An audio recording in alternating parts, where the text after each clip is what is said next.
Hey guys, welcome to my kitchen. Another big exciting day in my kitchen. I'm thinking we're gonna go to northern Italy. How does that sound? You know why? Because up in that northern region of Italy, you're gonna get some Parmesan Reggiano. So the king of cheeses, the most delicious of all cheeses, been around for centuries in Italian cooking.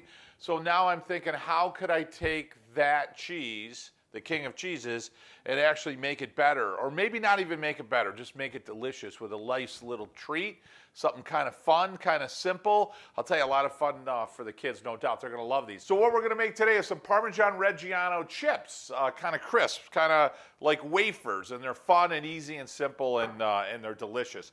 And these are these little treats that my mother used to make when we were kids, and and certainly Nona used to make them, and they just go with anything, So if you need something, kind of a quick little treat in the kitchen for the family, or hey, you want an appetizer, something kind of fun, you can make a dip and dip them in. You can shape them in different shapes. So let's start going over ingredients. So first thing you're gonna need is some Parmesan Reggiano, the king of all cheeses. So if you can get that, great. If not, you can get the Parmesan cheese from the grocery store, but nothing's better than the real stuff. And I'll tell you, the aroma, the perfuma, as they say, of the cheese. It's so delicious. So this is typically aged about 18 months to maybe 36 months.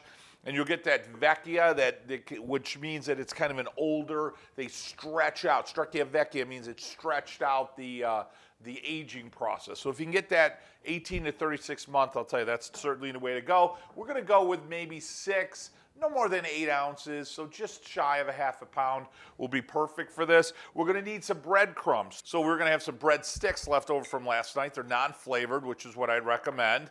But if you only have flavored, everything will be fine, okay? And what I'm doing here is around 4 tablespoons or 2 heaping tablespoons of plain, unflavored breadcrumbs. Next, we're gonna add some flavors in here. So you guys can pretty much add what you want. One of my favorite flavors, because Parmesan Reggiano is kind of salty, so if you ever have like a bread, like an artisan bread that is rosemary salt bread, oh, I love it. So we're gonna do a half of a teaspoon of dried rosemary. Now, if you're gonna use fresh rosemary, which is totally fine, you're gonna use at least a teaspoon, maybe a little bit more, because dried is always about double the concentration. But again, I use that word crushed, so I want it finely cut. So you can use a mortar and pestle, you can use a quick little pulse food processor. Next, we're gonna need some olive oil. So, what am I thinking? I'm thinking something Italian because it's an Italian dish. I went earthy, peppery, grassy. I'd like something from Puglia, Italy, because the best olive oil in the world comes from Puglia, Italy.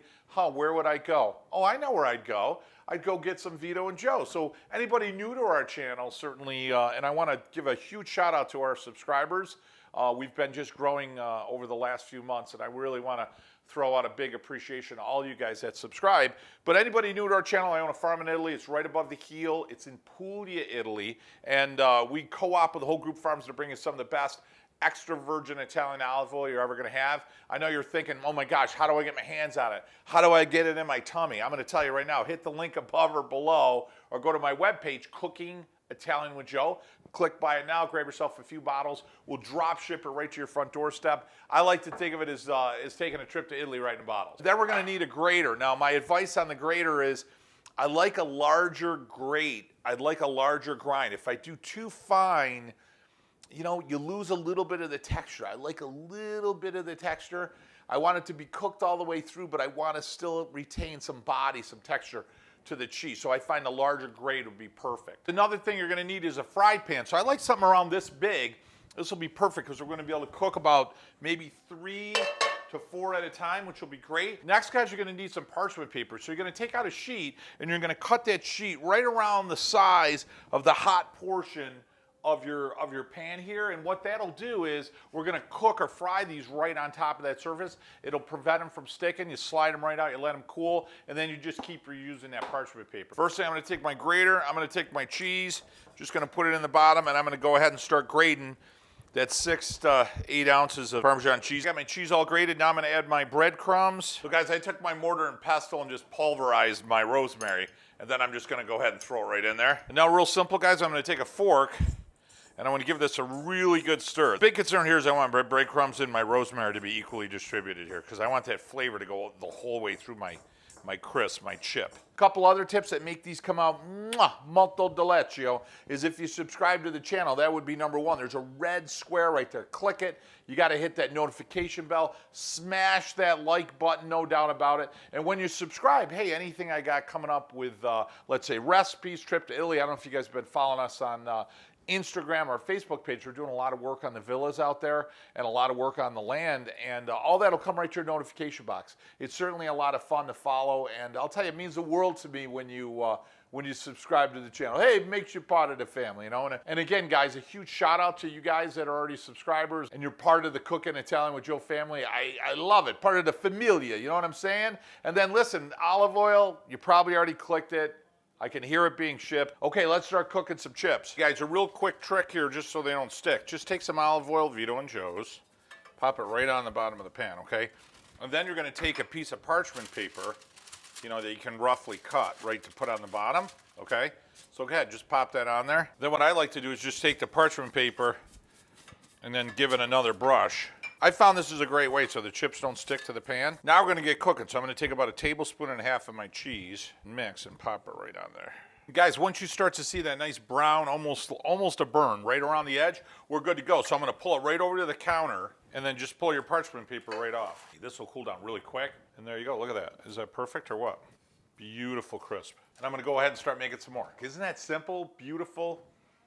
Oh, the aroma, you get that Parmesan Reggiano, and then you get that aroma of the caramelization, and then you get just a little bit of the rosemary. That is so good. So it's light and crispy, and you got that one side which didn't hit the heat directly, and then you got that beautiful browning, you know, the caramelization. I don't know if you guys can hear this, but it's gonna have like a crisp to it, which is just perfect. You ready? You ready? Here, I'm gonna give you a bite. Go ahead. Cooking Italian Joe, taste a vision, smell a vision, share a vision. And they're still warm. They're not hot. Oh, yeah. It's light and crispy, but it's rich. You know, when you get that cheese, who doesn't like Parmesan Reggiano, right? That cheesy caramelization flavor, it gets a little bit like the salt of the cheese is coming through, which is delicious. And you just keep chewing, and now you're getting a taste and aroma, those notes of the rosemary, which is fantastic. It goes so great with the salt, the saltiness of the cheese. These are just fantastic. I mean, you could literally go through a plate of these in like 5 minutes. A nice little trick too is you can take these, make them, break them apart in pieces, and then you put them in as a treat in a salad, which is like, you know, in place of a crouton. Those are great too. Simple, easy, fast. Like I said, absolutely fun for your kids, whether you're making them with the kids or whether it's a treat for the kids. I'll tell you, it's certainly something I grew up on, and I hope you guys enjoy the recipe with your family as well. Now remember, hit that subscribe button. Hey, make you part of the family. Slash the like button, notification bell. I know you already have, but if you haven't, grab some Vito and Joe's extra virgin Italian olive oil. Take a trip to Italy right in a bottle. And guys, my most important tip, and I share this with you guys every week, and really the reason behind our videos is, you know, every week, couple times a month, get around the table. Tell stories, burn a few things, try some new recipes. Most importantly, guys, celebrate your heritage and set some traditions with you and your loved ones. I'll tell you, they'll last you a lifetime. I know they did for me. Hey, guys, from my kitchen to yours, until next week, mwah, bon appetito.